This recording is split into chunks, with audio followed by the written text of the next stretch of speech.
I just really want any excuse to play dress up. That's my problem. We could do all gold, which is like maybe insane, or maybe it's perfect. I don't know. Or I like to do a bit of clashing myself. Clash, silver, silver versus gold. Obviously, gold wins, always. Sometimes silver wins. Never is gold, never is gold. Oh, and yeah, I mean, look, pleats, giant sleeves. I think this is it for me. This is my ultimate 70s statement. Welcome back, guys. Today we're going to be unveiling the stunning Bulgari Octo Finissimo in yellow gold with the brown dial. So let's take a look at this watch review by Hodinky and let us know what you think in the comments below. Please like and subscribe.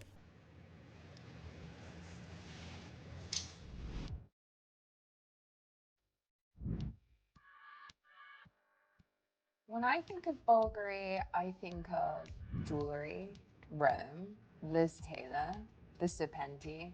I think of Hollywood and red carpets. And I also think Octo Finissimo. Finally, the watch gods have answered my prayers, and the Octo Finissimo has been delivered to me in yellow gold. And this, to me, is the perfect combination of Bulgari's design aesthetic as well as its advancement in the horological landscape.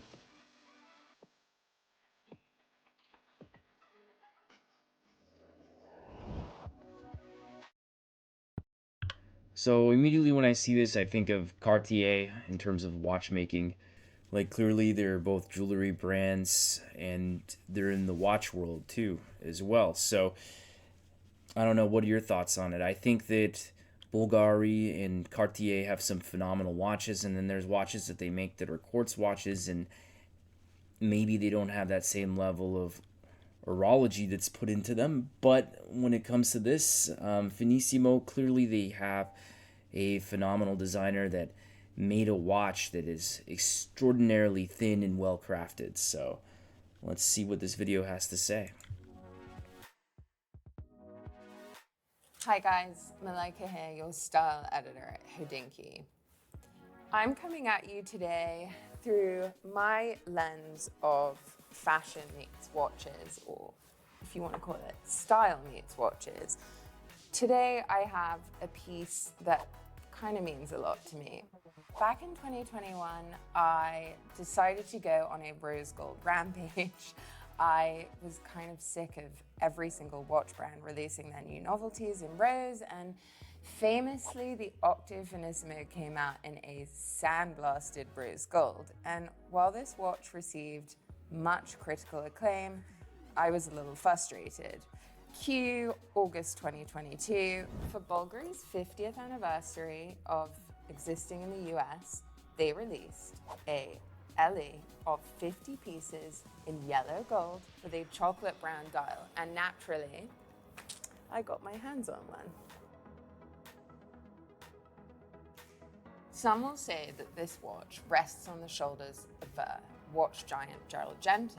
And in some ways, it does. Bulgari acquired Gerald Genta along with Daniel Roth back in the year 2000.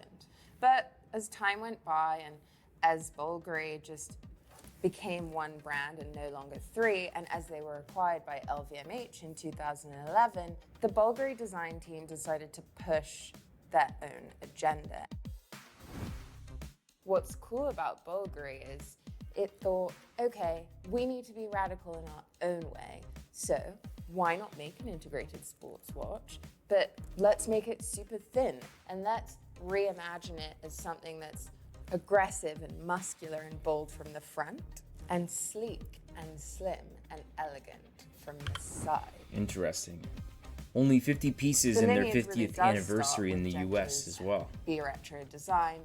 But Fabrizio Buonamassa Stigliani really put his own stamp on things. And here I think we have something unusual. It's a 21st century icon. It doesn't come from the 70s, but it does look extremely 70s, especially in this yellow gold with brown dial iteration. So let's take a look at the specs of this yellow gold Octo Finissimo automatic. Here we have in-house caliber BVL 138 Finissimo. It's an ultra-thin automatic with a platinum micro rotor, which we can see through the exhibition case back. This is a watch that has a 60-hour power reserve, and the screw-down crown ensures 100 meters of water resistance. We also have the 40 millimeter diameter and 6.40 millimeter height. We've got the brushed and satin finishes, the sapphire crystal front and case back.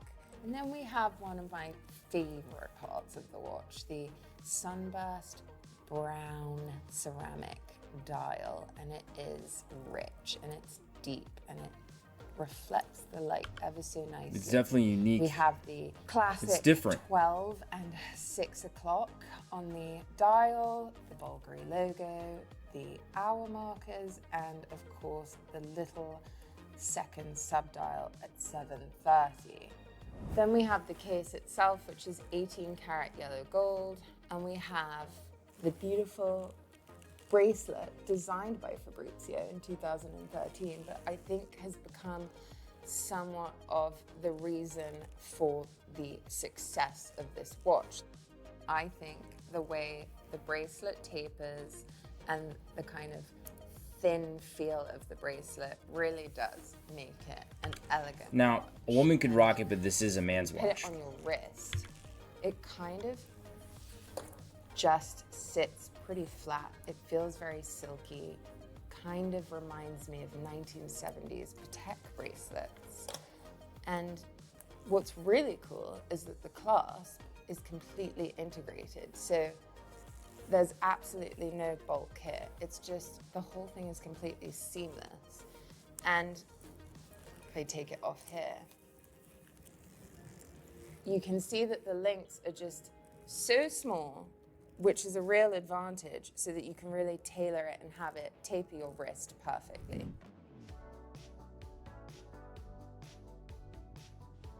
The Octo Finissimo is traditionally thought of as something quite masculine, something very bold, maybe a little aggressive, but in the yellow gold, it's kind of got a bit of a feminine energy to it, and maybe that's just because I'm attracted to yellow, but I think what we have is more of a bracelet than a watch. It's got this kind of masculine, muscular, aggressive look, and then when you turn it to the side, all of a sudden it becomes sleek and fine and kind of chic.